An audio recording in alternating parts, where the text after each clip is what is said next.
like you said, cause now groove, you would say that's what got you all at work, cause like you used to play with everybody and different genres at that. Well, see, the one thing, if you want to talk about a jack of all trades and a master of none, that's me. you know, um, because I came up in such a musical environment between my father and my mother, listening to a lot of different music. Because I like everything, man. I like folk, I Mm, like rock, I like funk, I like jazz, I like, Brazilian music. I love Brazilian music, so sexy. Um, I love classical, I love baroque, I just love music. mm, There's only two types of music to me: good music and bad music. And I think like doing the WOMAD tour when I was with PM Dawn in '93, and you had like 25 bands from all over the world, from Russia, Italy, France, England, and we would have, well, Jamaica, because it wasn't, Ziggy Marley was on that too. mm. Also, the group that did Bad Boys, they wrote the song, and Oh for yeah, yeah, cops. yeah. I forgot their names, but whoo, oh my goodness, you talk about tight. Mm, I actually like them better than Ziggy Marley, to be mm. honest with you. Um, but Peter Gabriel had put that thing together, and that was so awesome to just see his whole level of.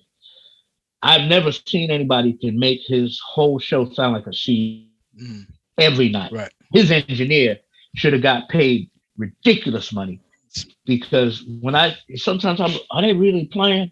You know, Right. That's the and it was great because I had a chance to sit down with Tony Levin and talk because he kind of flipped out when he watched me with PM Dawn mm, because there's certain parts of the show I play the bass with a drumstick. And Tony is known for playing. He started out trying to play it with a drumstick. If you look up his history, mm, they tell you the story. But he couldn't. He couldn't work it. He was like, "Man, I'm hitting all the right. strings." So we were sitting, because in WOMAD, all the bands used to sit and eat together. And so you might be sitting with this group one night, and this other one the next night, and we were talking because I said, "How do you do that?" Because what he ended up doing because he couldn't do the drumstick thing, he cut like four like basically like timbali sticks, and he would tape them to three of his fingers, Okay. and that was his whole thing. That's Uh, how he did right. it. And he watched me play one day, and he says, "Man, how the heck did you? How do you do that with a drumstick?" I'm like, "How do you do that Right, with?" right, right, You know, because that just seemed like it would be weird to me. right. But I explained to him, I said, it's just an extension of my thumb. I think of it, even though I'm holding it with my index finger and my thumb, Hmm. I think of it as an extension of my thumb. And, I was able to work in and out in between the strings. And, there was just a mutual respect for our techniques because that's a bad boy, Yeah. Like. Tony Levin. Hmm. And if you think about it, if you really study his style, it's very simple. It's just like learning about funk. It's not how much you play; it's the Right. holds. Right. You know, I mean that's the thing. If you think about it, you can play a 2 and 4. You can play 1 and 3 on the foot, 2 and 4 on the snare, and you got quarter notes on the hi hat. Some people will play it and they'll be like next, and then other cats will play it and it just be, Right. and you'll be Just like, gotta breathe. oh my goodness, my Right. neck is going. I'm hurting my neck. It's those spaces, Gotta breathe. you know. Gotta breathe for it to groove. Now Yep. you also have the Tower of Power kind of funk, with eighth notes, Right. 16th notes, it's fast. That works for them. Right. And it is funky. But traditional funk are the holes. Hmm. James Brown stretched that one. Right. You know, you think of Parliament funk. Yep. Right. Breathe. Cameo. Yep. Boom, boom, Boom. boom, boom, boom, boom. It's them holes Yep. that woo.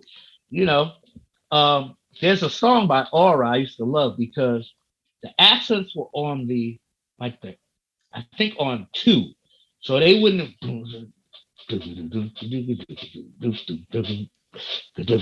But they wouldn't put the accent on the one. Hmm. They would put it on the two, and it's just like, oh. I forgot the name of that song, but I wish I could remember it. But everybody needs to study that song. It's also one of the first songs that I've heard two bass lines, and it's really kind of three that just and that work together. Mhm. That was the thing about James Brown. He has a call and answer thing in a lot of his songs. Like you think about um doom, doom, doom, talking loud, saying nothing. Right. If you listen to all the parts, it's like you had one rhythm part and then kind of one like single note lead part, you know. And so the bass line would be boom, boom, boom, boom, boom, boom, boom, boom, boom, boom, boom, Right. Right. and then the other guitar, and it's like, and then we put that bass part in there. I can't sing all them Right. parts, together. But when you put it all together, you're like, oh my, there's musical conversations going Right. on that make it so incredible. Yeah. He'd have what's that other song? The trombone had a part, and the other guitar part, and you put it all together, and you're like, oh Yeah. my goodness. It's like with the Funk Brothers. When I listen to them, like everybody's part gel together, and you can hear everybody's part like a great mix. And they were so disciplined, like you said, and they used two drummers too, just like James Brown did. That's the key.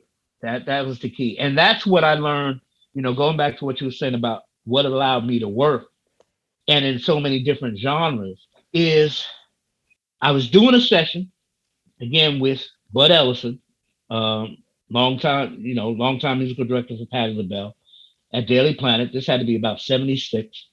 And, he didn't tell me what to play when we first got there. So I'm playing something and it's kind of busy, but it was funky, and I was young and cocky and stupid. I'm playing and he first stopped.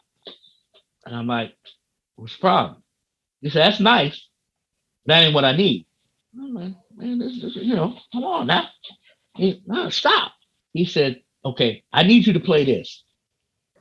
And it was like, at first, the most boring bass line I'd ever heard in my life.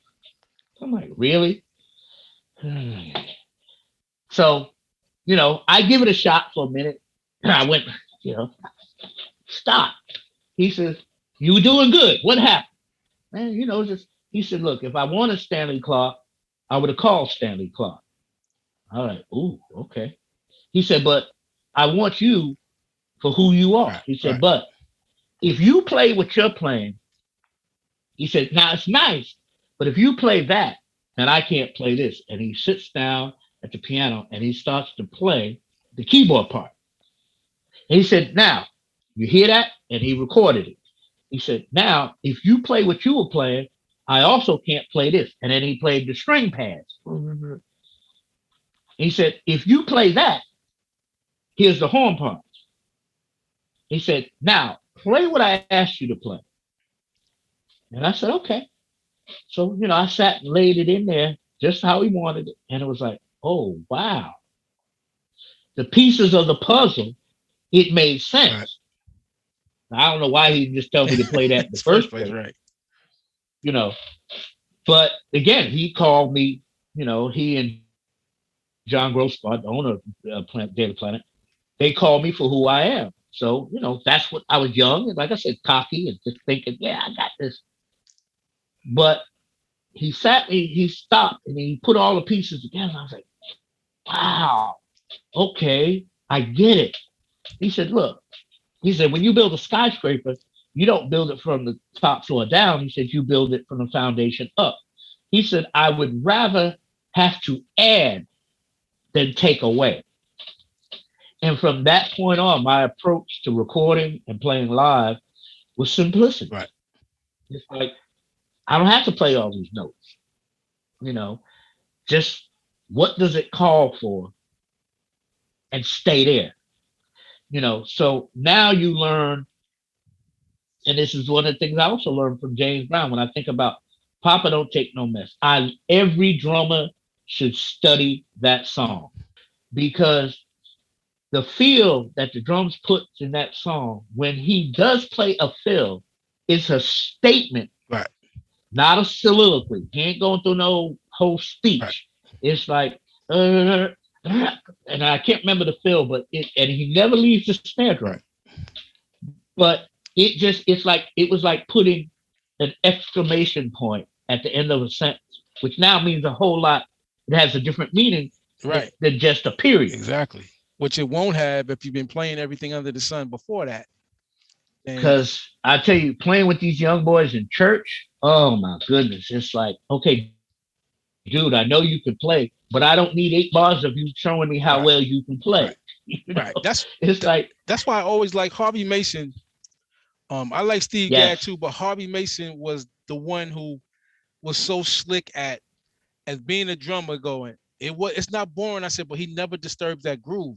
I said, but listen to the slickness though. He's playing this slick stuff and he's keeping the pocket. I said, so it's almost like he's like, yeah, I'm not boring myself. It's not boring, but I stay in the pocket. So he's not disturbing anybody. And when he would do something, it was such a like, oh man, I know you heard that. Like, how couldn't you have heard that?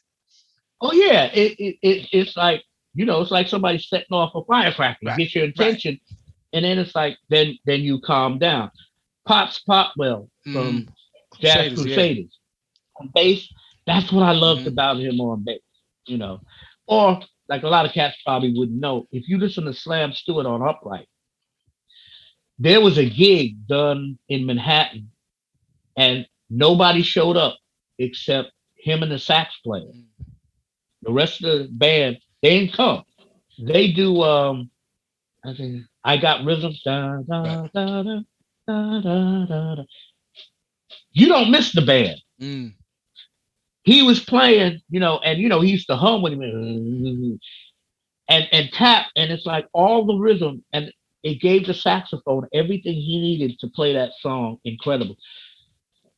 I have a tape of it somewhere, but I imagine we could probably find it nowadays. But if you listen to that, it's because you take simplicity and you make it work. Okay, well, we don't have a drummer, so I'm just gonna, I'm laying down. Another place where I learned that, and that's why I love New York in the subway. I'm here,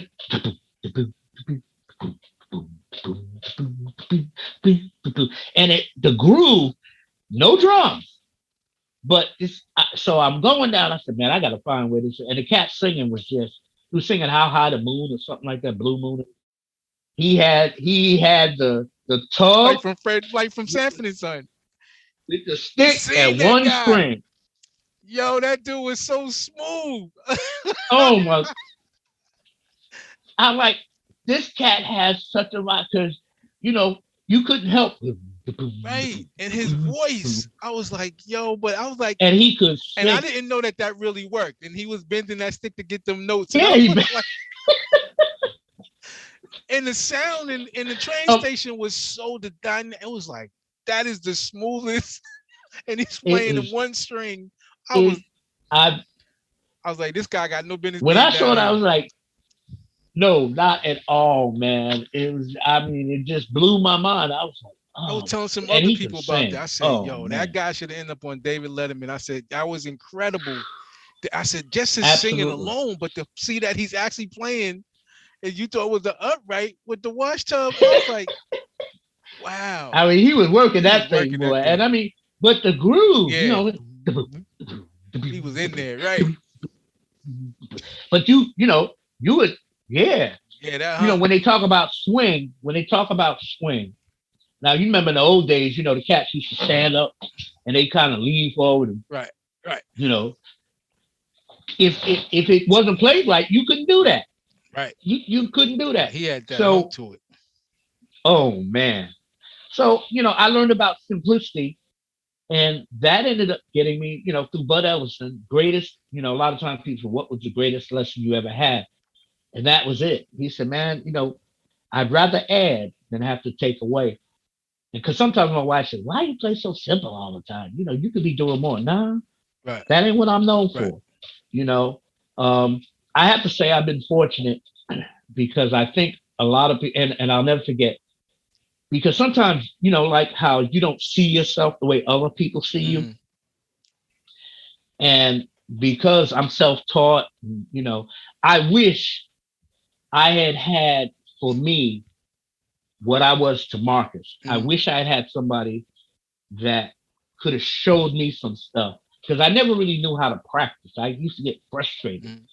mm. I learned how to play by playing. Right.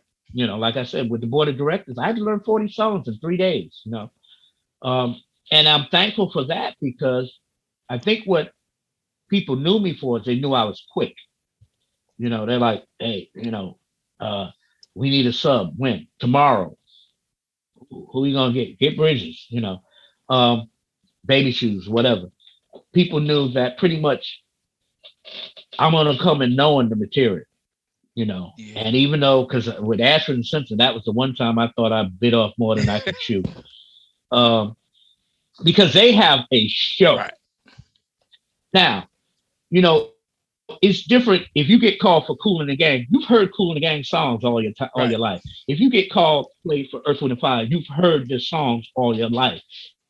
If you get called for certain R&B groups, you've heard this stuff a million times on the radio. So it's kind of in you. And I've always had the ability, if I've heard it long enough time, I Right. might miss a note or two.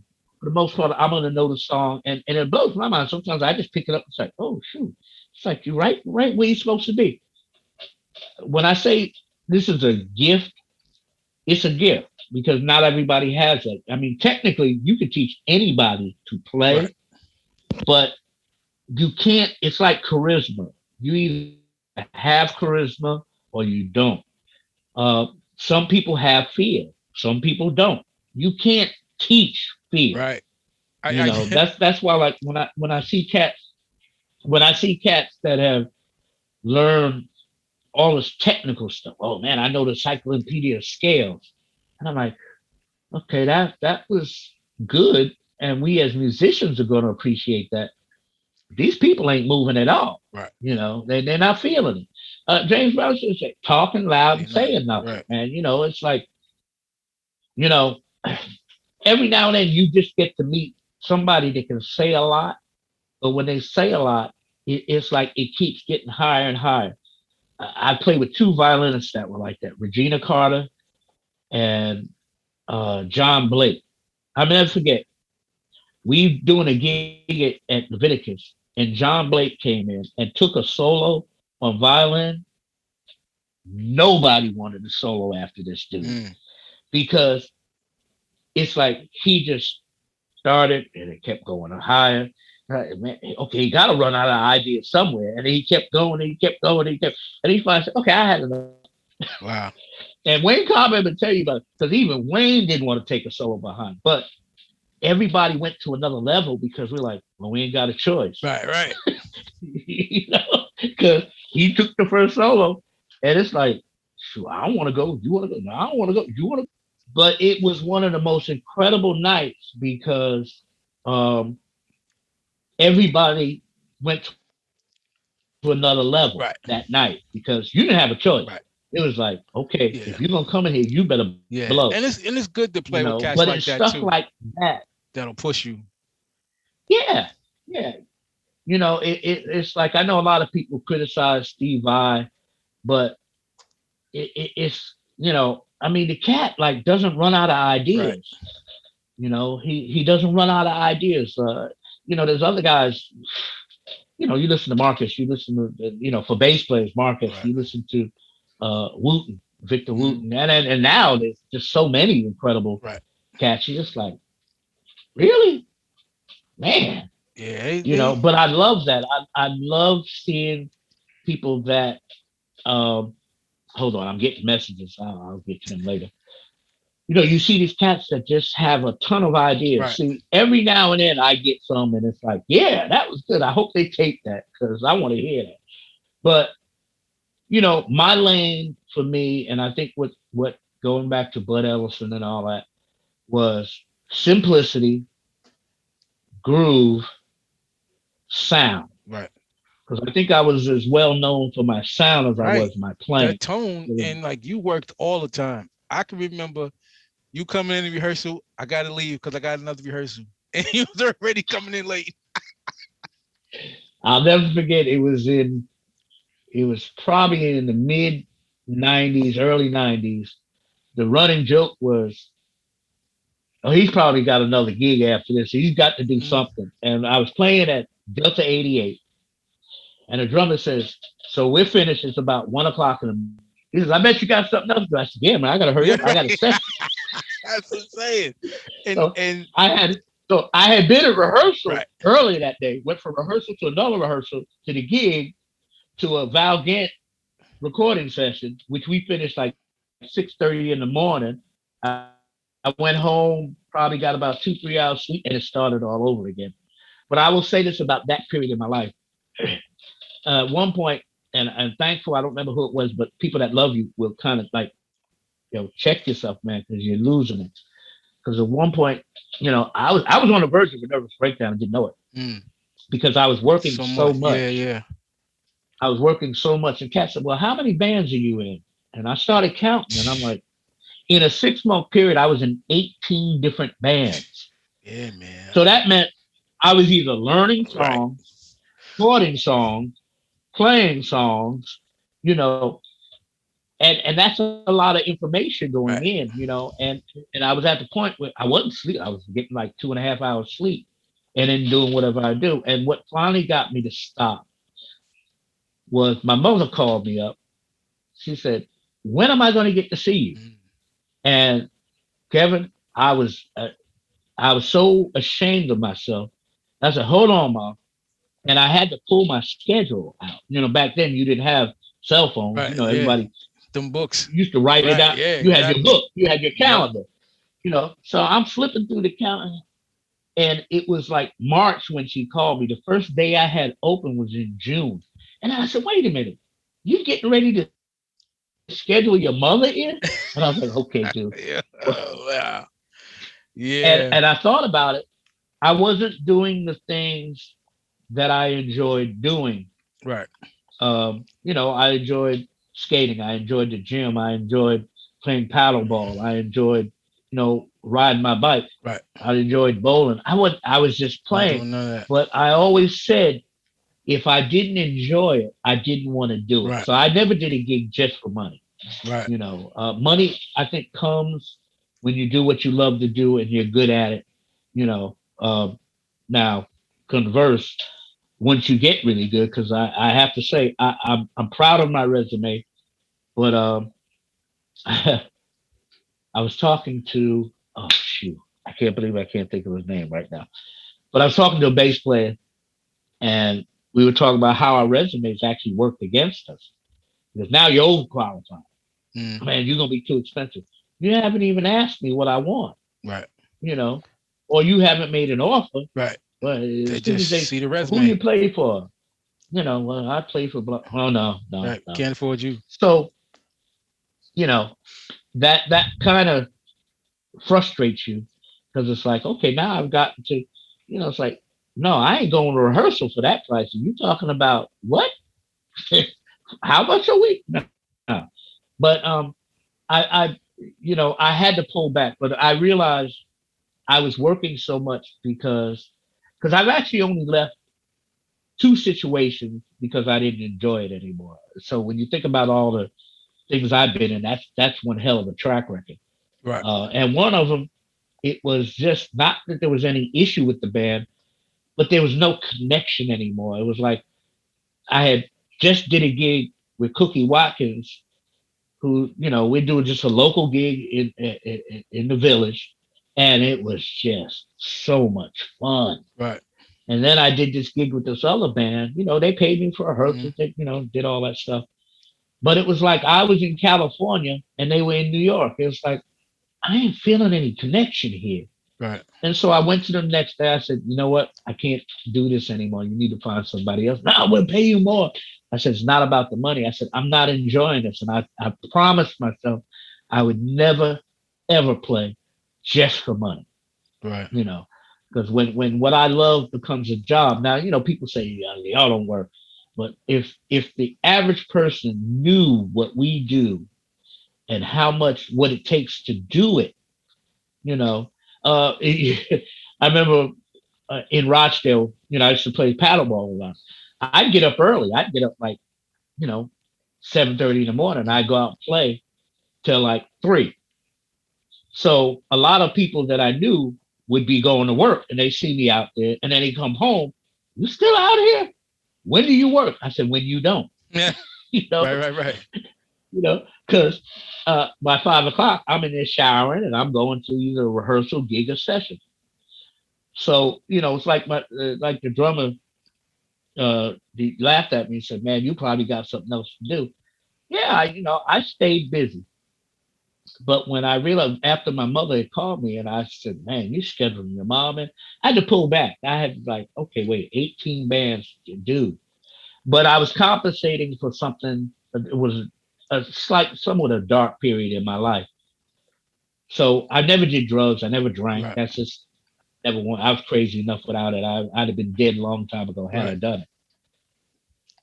But first I became a shopaholic because I was working in Atlantic City. And, you work 6 nights a week there. Mm-hmm. You only have one day off. Right. So, hey, man, I need clothes. So I used to shop. And then that's when I first got myself in debt. I broke a rule that I had. Then when I realized, whoa, stop that. I became a workaholic. Because if you're working and I'm learning and I'm playing and I don't have time to think about the issues. But, an addiction is an addiction. It doesn't matter. Some it's food, some it's drugs. I was addicted to work, but it was still not good because I was working to the point that, like I said, I was going to have a nervous breakdown. And thank goodness for friends that made me aware of it.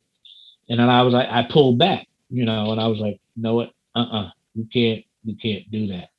You can't do that. And like I said, I'm fortunate. The only one other thing I left was due to the artists. They started out real good, and then they started becoming a bit of a butthole. And I was like, nah, I can't be a part of this anymore. And I left that. But other than that, all the other gigs I had, man, were just, I'm blessed, man. I'm blessed to work with so many incredible artists.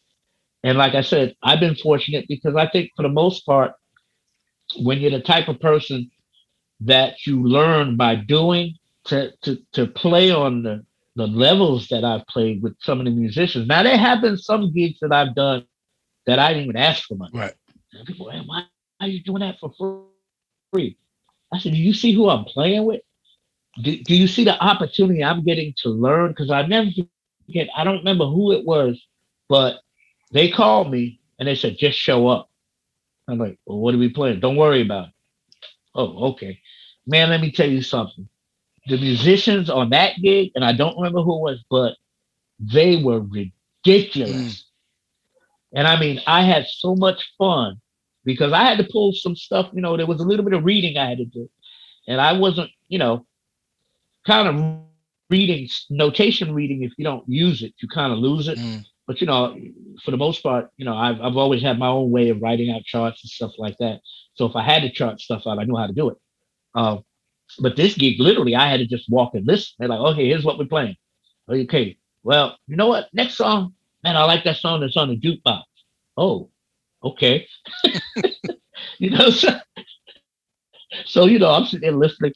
It was funny, man. And when I think about like having to learn and ears, when I got the notice that I was going to do the audition for Freddie Jackson, I was still working in Atlantic City. Right. I was on a gig in Pennsylvania. No, actually, I was working with the band from Atlantic City, but we had a gig in Pennsylvania somewhere. And literally in between breaks, I was sitting there listening and learning the songs for Freddie. Wow. Because it's like, okay, audition is tomorrow, And at that time, I had to learn to program the sounds and all that stuff because, some of the stuff was on synth-based. But that's what I do, right, man.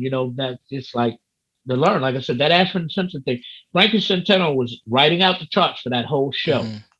Like I said, that's a show. Right. So a lot of stuff is not common, because it's like, okay, you have a medley, you have interludes, you have all these different things, hits and stuff, Right. and it's not stuff you're going to hear on the Right. radio. So y'all were doing that So before Tinker then, right? I was doing this. This was after Tinker. After Tinker. Tinker had Okay. already played for. Yeah, Tinker had been playing before, uh, and I think Kirk Lyons had just Okay. Right. done the gig. I'm not sure because I know there was something Ray Chu called me on, Mm, which is how I first got to play with Ashford and Simpson okay. for one of their all white Mm, parties, and I believe it was in '95. And he called me for that. So when they were looking for a bass player, and I don't know if it was Kirk or it was somebody else, um, they were going to do something else. No, it must have been Frankie. It must have been Frankie Santana. mm, So Frankie was writing out the whole show, and Val was saying, oh, we'll have the charts for you, blah, blah, blah. So I'm like, okay. But I'm like, well, when are you can I get a tape of the show? So they had been promising me to tape, and then, days are going by, weeks going by, and I'm like, the gig is in 2 days. I haven't gotten a chart, and I don't have the tape. So I get the tape the day before the first rehearsal. Well, they only do one rehearsal because it was the rehearsal day, and the next day we were in Texas doing the gig. mm. So I get the tape the day before the rehearsal, and I'm sitting there, I'm listening to the show, and I'm like, dude, you might have bit off a little bit more than you can chew with this one. Because I'm like, oh man, okay, I got to get this whole show by tomorrow. Well, I do what I do, man. I stay up, and I'm learning the show. I didn't have to do any synth bass, so that was cool. I get to the rehearsal, the charts show up. So Val, now though we met before, this is like her first real experience knowing me. Mm-hmm. She's looking because Ashford and Simpson, they don't rehearse a lot. Right. Back in the day, they run the show twice because they keep their band pretty Right. much, Pretty intact. Yeah. they, Mm-hmm. you know. So, I'm the newbie. You can see on her face like, oh boy, we're gonna have to rehearse today. Because they might book 4 or 5 hours, but they don't expect them to be an hour and a half, Right. So she's looking at me like, okay, we're probably gonna have to rehearse today. So she says, the charts just came. I said, I don't need them. She's like, you don't need them. I said, no, I don't need them. You know the whole show. And she's looking like, oh boy, it's gonna be rough. So that's it. No, let's just run it down. Do your rehearsal how you normally do it. Let's go. You don't need it. I don't need the charts. I'm good. She counts off the thing. We nail the show. Bang. She's like, that's incredible. Mm. You only got the tape yesterday. Right. I said, I was not coming to an Ashford and Simpson rehearsal unprepared. Right. I was not doing Right. it. That's not gonna. I had too much respect for them and their music, Right. And so we ran it down once, we ran it down Nice. twice, and we went home. Yeah, Next that's day what's I up. was in Texas. Yeah, That's what's up. So Yeah. I've been fortunate that was a gift that God gave me. If I can hear it, unless technically, it's Right. too fast or Right. whatever, I can play it. And a lot of times I've been in situations where you had to learn on the spot.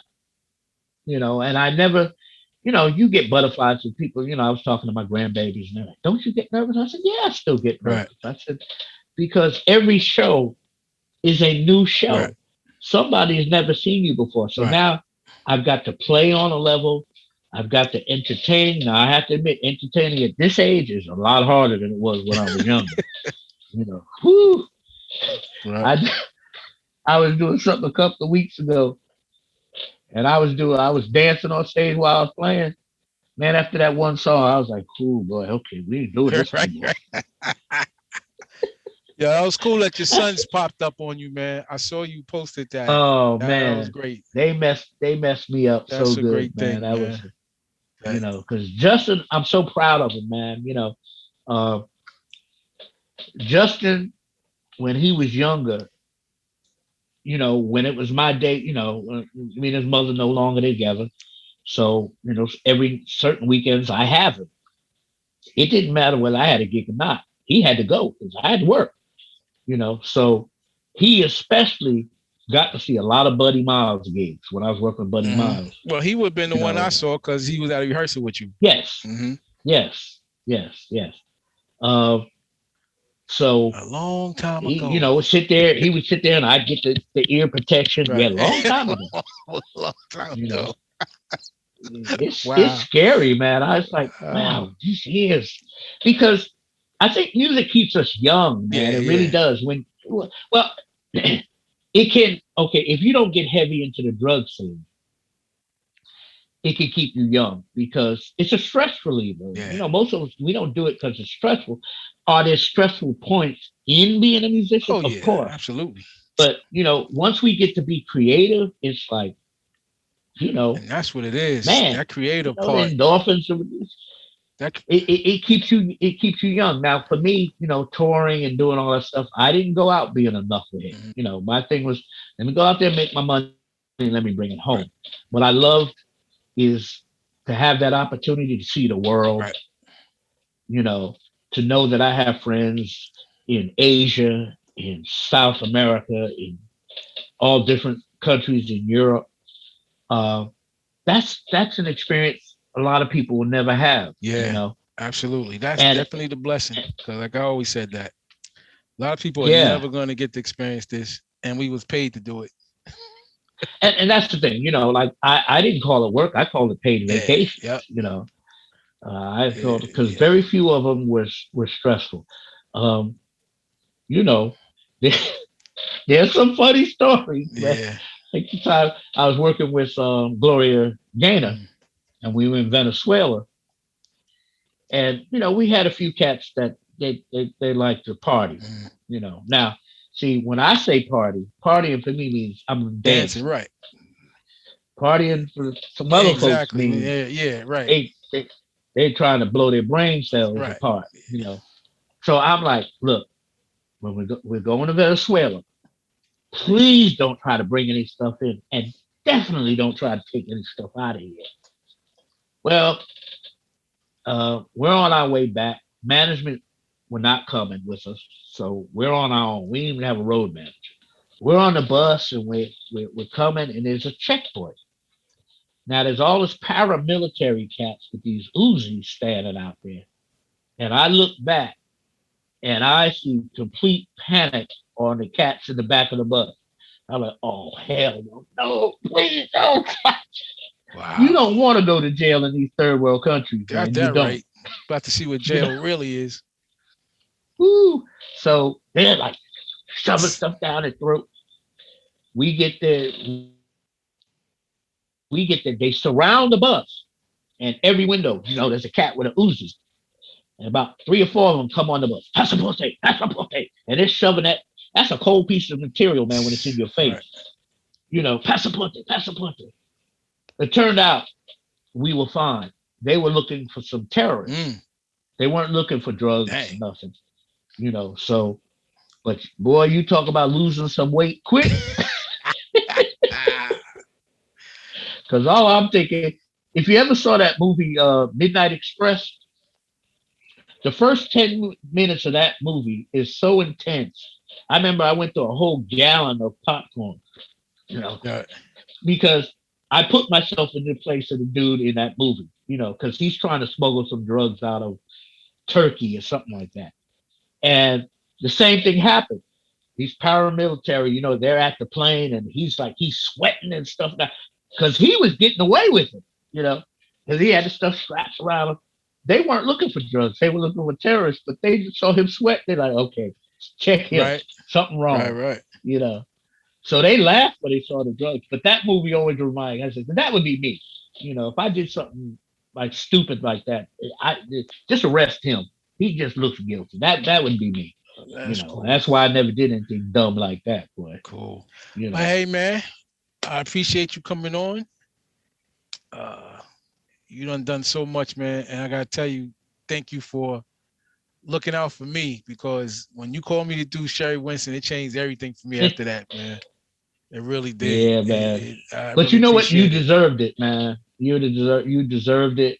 I mean, you you had such a great head on your shoulder, man, because it was so. Appreciate that. Because here's the thing: as a bass player, when I don't have to think Hmm. about what's going on behind me, when I can just feel it and just respond to it, it makes my job so easy, man. And you did, Appreciate that. and you listen. One thing about see, that's the other thing. You listened in terms of music. Hmm.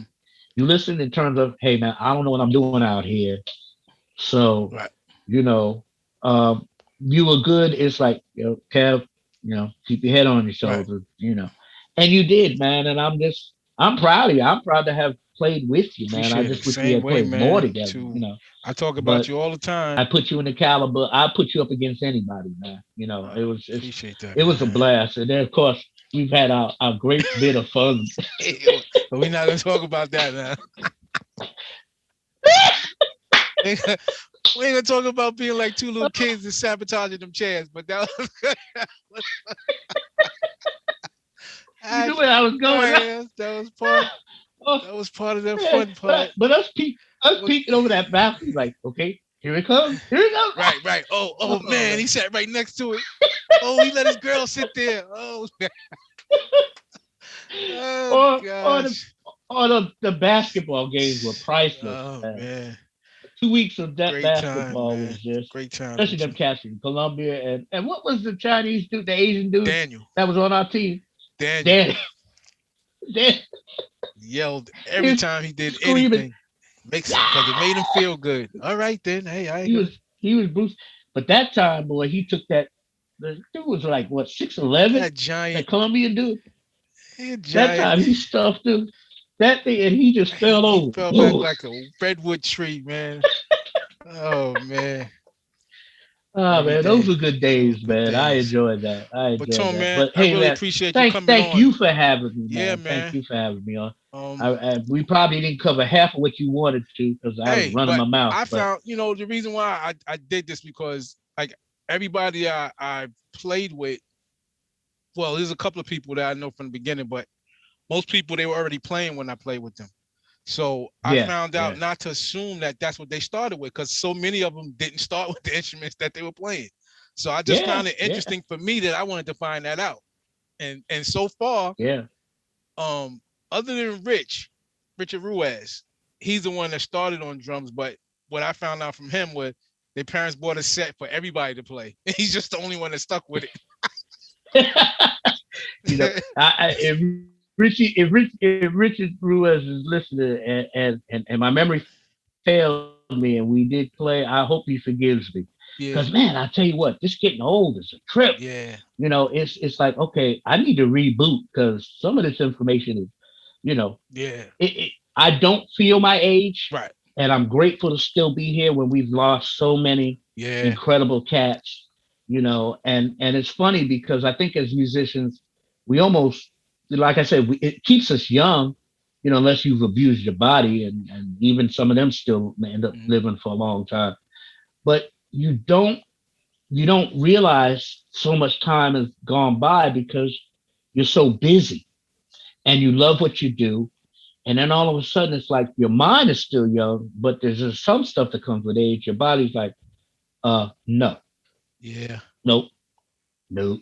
Uh, you really don't want to do that because recovery time is not the same, you know. Yeah.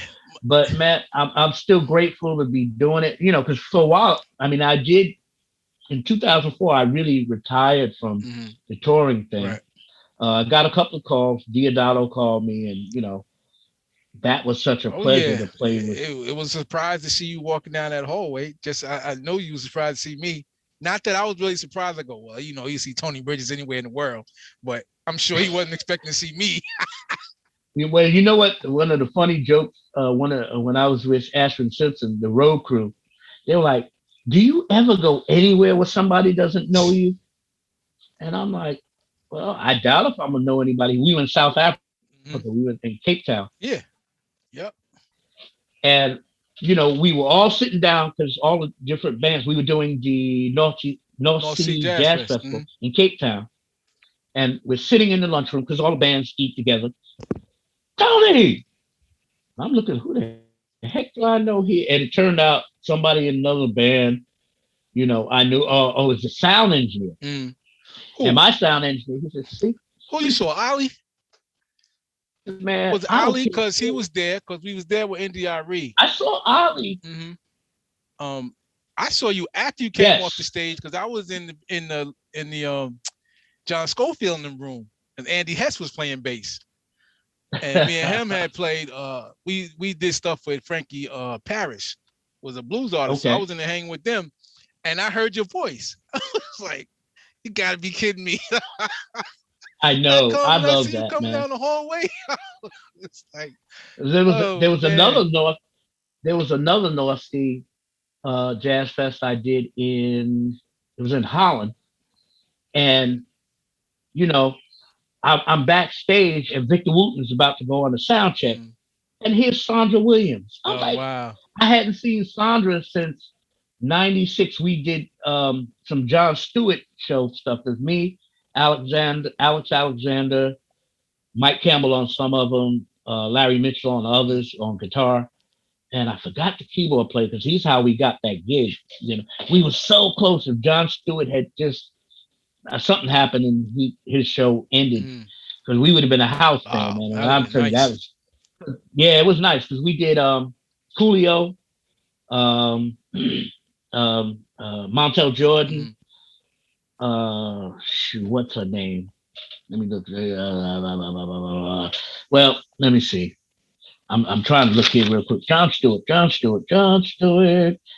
Adina Howard, and Pete Rock and CL Smooth. And Sandra did one of them. I think she did Adina Howard with us. And so I hadn't seen her since 1996, and it's 2000 something. And Sandra, that's a singing sister there, boy. She did a lot of stuff with Sharon. Yeah, well, what's Sharon, somebody in the Dap Kings. Dap Kings, right. And Sharon Jones. Sharon Jones in the Dap Kings. Kings. Because I think rest in peace. I believe Sharon. Yeah, passed, she passed from cancer. Yep. But it, that's one of the things I love, like seeing you in South Africa and then seeing Sandra in Holland, and she comes out and we had to, and I'm saying that's the sweetest person in the world, man. She just has a beautiful spirit. Boy, we went to old school, man. It was just so good to see her. And then watch her singing with Victor Wooten. It was amazing. Right. And also, I think I ran into Renee Neufville from Jeanne. Oh, okay. Hadn't seen her in a while, and she was with the Roy Hargrove. Oh, okay. Because you just never know where you're gonna see people, man. It's, last time I saw her was at the Apollo. The great thing, man, is when you have the respect of your peers and you have the love that we have for each other. A lot of people don't understand, but music has given us the opportunity to travel the world, to represent many things. And one of the things, like when people ask what the baby shoes and stuff are about, we could go out there and be knuckleheads. That's what most people expect us to be, because that's one of the bad connotations that goes with being a musician. Oh, you're all drug heads, womenizers, and knuckleheads. You're tear-ups. No, we're all not like that. I found out, like when I toured in France for 4 months, the people were surprised because I used to love to go out in the audience and just sit with them. Right. And they're like, "You're gonna hang with us?" Yeah. Guess what? Without you, I don't have a gig. I don't get to do this. But now not everybody can do it. Not all artists can do that. But but to a certain extent, we're public domain. So how do we treat people? How do we represent? And let's be real. For me, I represent my country. I represent my ethnicity. I'm African American. People have certain, connotations about who we are by what they see. And a lot of people don't understand. You go to these other countries, and a lot of them will judge you by some movie they saw. The propaganda or some political propaganda that they've been, up under. It's like, I'll never forget when we were recording the third BB&Q album, we recorded in Italy. And we were at this restaurant, and one of the waitresses, she was asking, like, she was so fascinated. She met some people from the United States. For some reason, they had this thing about the South Bronx. So, and it's so bad. And so I said, okay, yes, that part of South Bronx is there. But I said, that's one part of the South Bronx. And so I explained to her, okay, that's this part of the South Bronx. There's all this that's nice, Right. which is part of the Bronx, which is part of New York State, which is part of the United States. Right. You can't judge the whole United States by that one little thing. Yeah. That's how it's being fed to them. It's being fed to them like that. I was in Finland and the guy ran out his store down the block to me to ask me if I knew Tupac.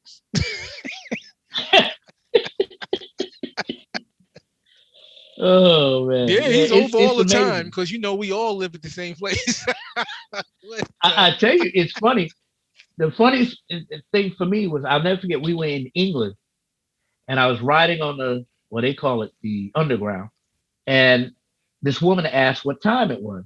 So I said it's blah blah blah. Where are you from? I said, I'm from the United States. You don't sound American. I said, I don't? Well, what do I sound like? She says, well, most Americans, and she gives her rendition of what she thought America sounds like. And it was kind of like this John Wayne little kind of Southern drawl thing in there. Mm-hmm. And I had to stop and think. I said, you know what? If you think about the South, you think about a lot of the Midwest, and you even think you can go to California, but most people in California weren't born there. They kind of immigrated there. I said a large part of the country does have some kind of twang. Right. I just had to think, wow, okay, that's a perception I never thought. But if that's all you know, that's what you deal with. Right.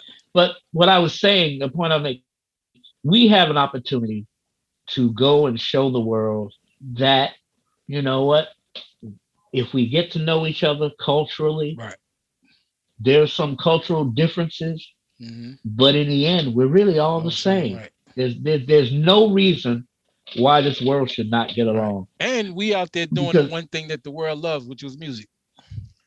I mean, and it's such a universal language. Yeah, it's such a universal language, man. Well, we gonna. But I'm not gonna keep you. We gonna end there again. It was great, man. I learned a lot, and I so appreciate you coming on. And anytime I get to see you, brother, because it's been such a long time. Oh yeah. Well, you fam, man. Yes, man. Forever. But I know if I call you, we gonna sit here and laugh about the stuff we. Yeah. We're always gonna end up back and hate you. Yep. But all right, brother, I appreciate it. And I love you. Love you too, bro. Thank you for having me. Yeah, man. I hope the people enjoyed it. Yep. I'll be talking to you soon. All right. So everybody, thanks for listening. We was here with Tony Baby Shoes Bridges. And until the next episode, y'all listen to all the other episodes of Musician Rewind. All right now. We out. All right. God bless, man. Bye-bye. Yep.